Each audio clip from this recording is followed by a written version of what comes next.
You know, Willie, in this age of Trump and gaslighting, I've seen a lot of insincere statements put out. Gonna say Mark Zuckerberg talking about how deeply saddened he was by the things that he's seen the president say. No, it's not. Is near the top of it, considering that he makes billions of dollars off of spreading lies.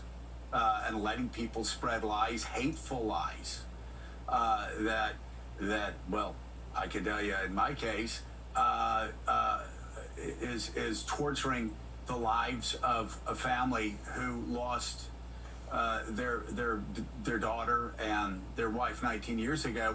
But you can say the same thing about a 75-year-old man who's fighting for his life, has a cracked skull, can't walk, and it's spread all over Mark Zuckerberg's site that he may be Antifa, while we have other members of Congress saying that maybe they should gun down Antifa. So you sit and you look at this segment where there's a right-wing extremist group that is literally targeting men and women who are dedicating their lives to protecting American citizens in this movement, this extremist movement. And of course, they hatched their conspiracy theory by giving Mark Zuckerberg money, by going on Facebook. Now that, you would say that's bad enough, right?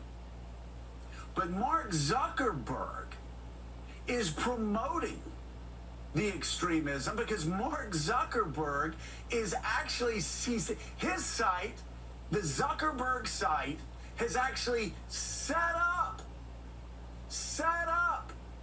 like ad promotions that actually push people towards extremist sites that kill federal officers. And Mark Zuckerberg becomes a billionaire. How many times over? Because he's pushing people towards extremist sites that gun down and murder federal officials. Mark Zuckerberg's site, Sheryl Sandberg's site, they were warned in 2016 that foreign powers were going to use their site to interfere with American democracy, the American democracy that so many men and women have fought and died for, to protect. They scaled the cliffs of Normandy to protect American democracy. They have fought across the world against Islamic terrorism to protect American democracy.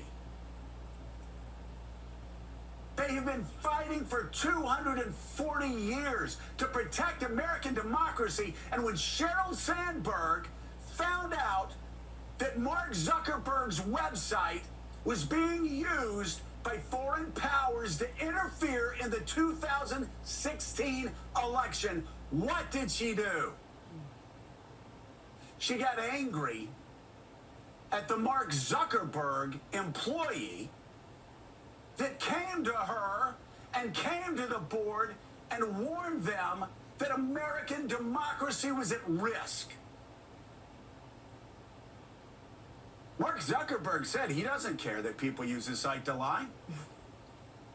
He doesn't care that they use their site. You know, Willie, this whole Section 230 facade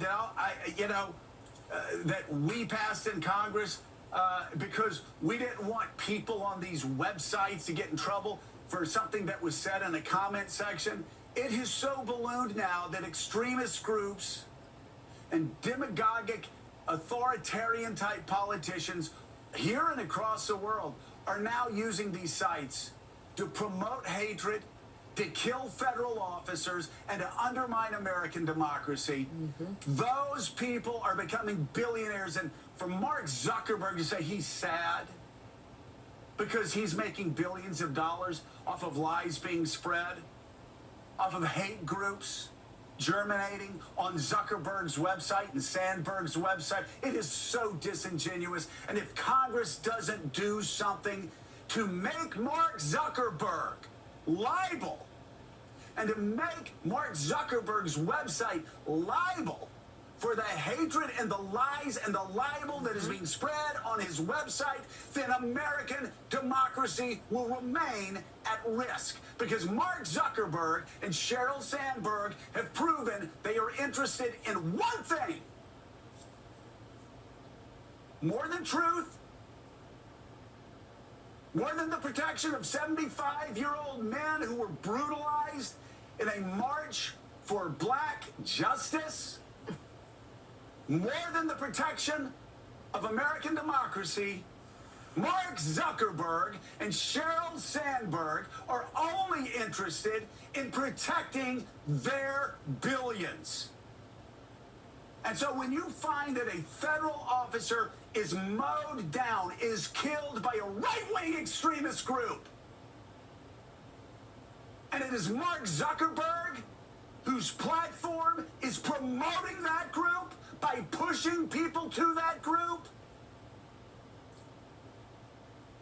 then his words are meaningless. He is lying to you.